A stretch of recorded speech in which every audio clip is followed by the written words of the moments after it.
गरमीचा उकाडा सहन न होण्यासारखा असतानाच आज दुपारनंतर आकाशात काळे ढग दिसून आले। त्यापूर्वी जोरदार वादळ वारे सुटले, यामुळे वाहन चालकांना वाहन चालवणे कठीण झाले होते। अचानक पडलेल्या सरींमुळे वातावरणातील उन्हाचा पारा कमी झाल्याने शहरवासियांना उकाड्यापासून थोडा दिलासा मिळाला।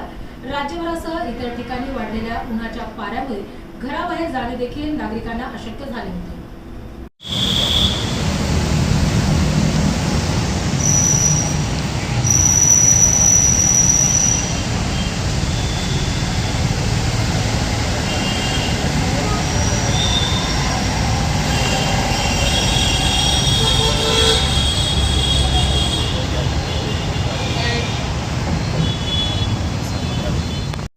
अन्नदान उपोषण सुरू केलं, काय विषय होता? विषय असा आहे की औरंगाबाद शहरातील छत्रपती संभाजीनगर शहरातील जेवढेही महाविद्यालय आहेत या सर्व महाविद्यालयांमध्ये जे फीस वसूलल्या जाते म्हणजेच सामाजिक न्याय विभागाचा एक परिपत्रक आहे।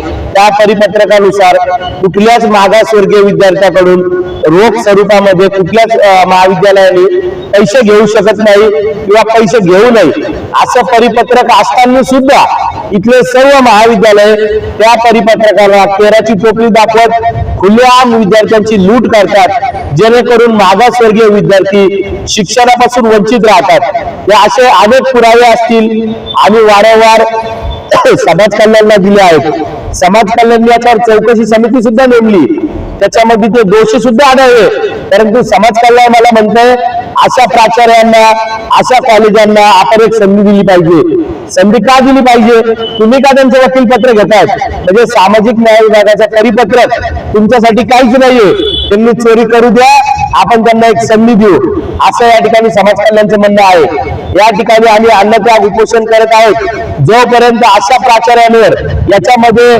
प्रथम क्रमांकावर येतात देवगिरी महाविद्यालयाचे प्राचार्य पाटील सर, त्याच्यानंतर त्याच मंडळाचं कॉलेज आहे छत्रपती महाविद्यालय यंत्री सिडकोचं। म्हणजे हे मराठवाडा प्रसारक मंडळ जे आहे हे प्रामुख्याने याच्यामध्ये दिसून येतं की बहुजनांचे लेकरं यांना शिकू द्यायचे नाहीत। शासनाचं परिपत्रक यांच्यासाठी महत्वाचं नाहीये। या ठिकाणी सत्तेमध्ये ते आहेत, आमदार ते आहेत, त्यांनी मनमानी कारभार चालू केलेला आहे आणि असा व्यवसाय, असा व्यापार या ठिकाणी मांडलेला आहे। परंतु या देशाचे भविष्य विद्यार्थी आहेत, या देशाचे भविष्य युवक आहेत, यांना बाजूला करण्याचं काम हे करत आहेत। यांच्यावर कठोर कारवाई झाली पाहिजे व अॅट्रॉसिटी कायद्याअंतर्गत गुन्हा दाखल झाला पाहिजे। यासाठी या ठिकाणी वंचित बहुजन युवा आघाडीच्या वतीने आज आम्ही सर्वजण अन्नत्याग उपोषणाला बसलो।